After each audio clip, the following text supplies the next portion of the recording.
Halo teman-teman ATLM Indonesia, kali ini kita membahas belangko pemeriksaan laboratorium. Kali ini kita membahas belangko urin. Nah, di belangko urin ini seperti biasa kan, kita tulis dulu kop belangko, nama instansi, ya kan, kemudian alamatnya. Nah, ini saya lipat saja. Lalu di bawahnya itu nanti ada nama pasien. Tuan, nyonya, nona, anak atau bayi. Lalu nomor labnya, umur, ruang perawatan, kelas, ya kan, bed, ya kan. Lalu status, jenis kelamin, dokter dan tanggal, urinalisis. Nah, di sini yang penting dalam urinalisis ini makroskopis. Jadi ada tiga kotak. Pertama warna, kejernihan, blood gross. Jadi hasilnya apa? Kemudian nilai rujukan semi kuantitatifnya atau nilai rujukannya ada penilaian. Lalu multistik. Nah, multistik kan 10 tes atau 11 tes. Jadi teman-teman di sini mulai dari berat jenis, pH, keasaman, glukosa. Keasaman ini tidak usah ya. Kemudian bilirubin, keton, protein, nitrit, urobilinogen, blood dan leukosit esterase. Lalu dilanjutkan dengan sedimen. Nah, jadi untuk nilai rujukan bisa teman-teman masukkan dari box dari urinalisis. Ini kan yang ini. Nah, di sini tinggal teman-teman masukkan di sini. Misalnya kita ngambil glukosa, itu penilaian pertama negatif, kemudian trace positif negatif, itu 100 mg per dl, kemudian positif 1 atau 1 plus 250, 2 500, 3 1000, kalau 4 di atas dari 2000 mg per dl. Nah, hingga leukosit esterase. Nah, setidaknya untuk sedimen teman-teman menuliskan seperti ini.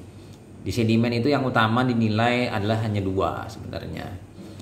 Eritrosit dengan leukosit. Itu penting. Berapa nilai rujukannya, misalnya per LPB. Misalnya 0 sampai 1 per LPB, kemudian 2 sampai 4 per LPB. Nah, sisanya tinggal nambahkan epitel squamous tambahannya, epitel transisional, epitel RTC atau bulat, renal tubular cell, ini epitel ginjal.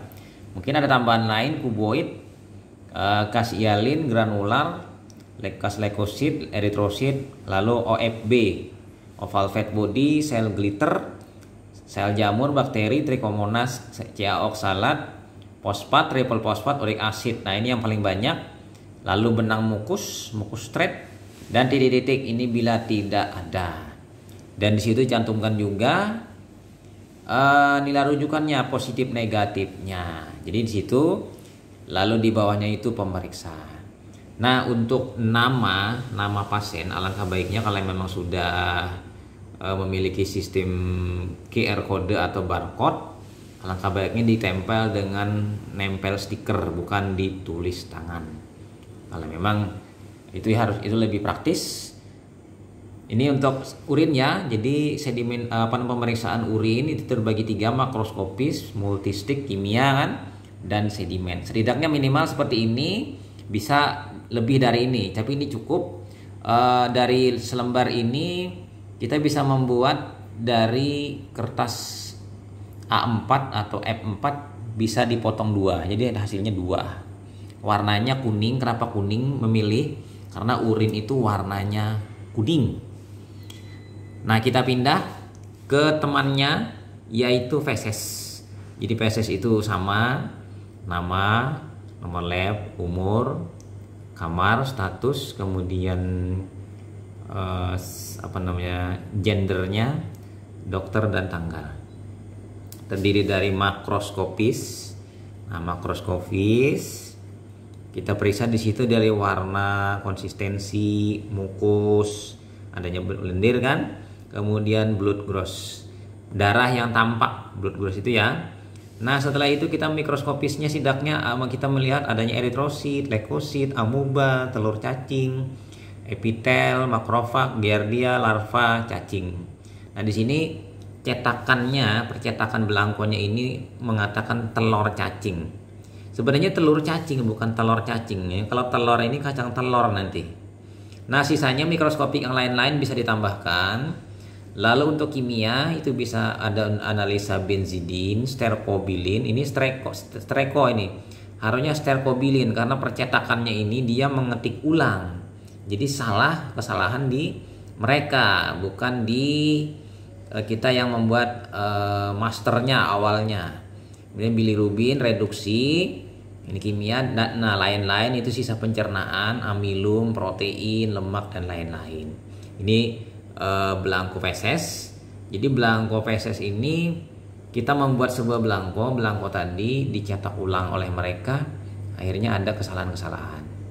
Nah, ini pemeriksa tanda tangan. Nah, jadi di belangko ini jangan lupa ada stempel verifikasi, berverifikasi bertingkat 1 dan 2 untuk keluar hasil laboratorium.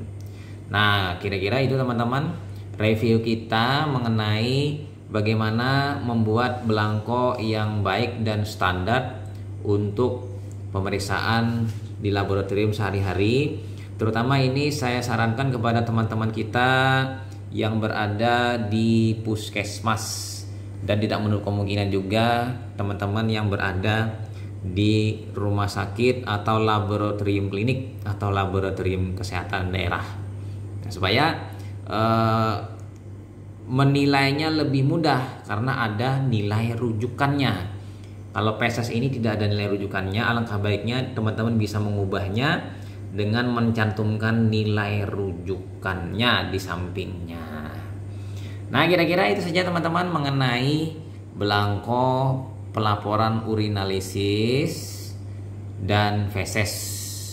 Semoga bermanfaat bagi teman-teman ATLM di Indonesia supaya hasilnya lebih nyaman dan lebih rapi dari segi estetika, bahkan bagi klinisi yang membaca hasil labnya.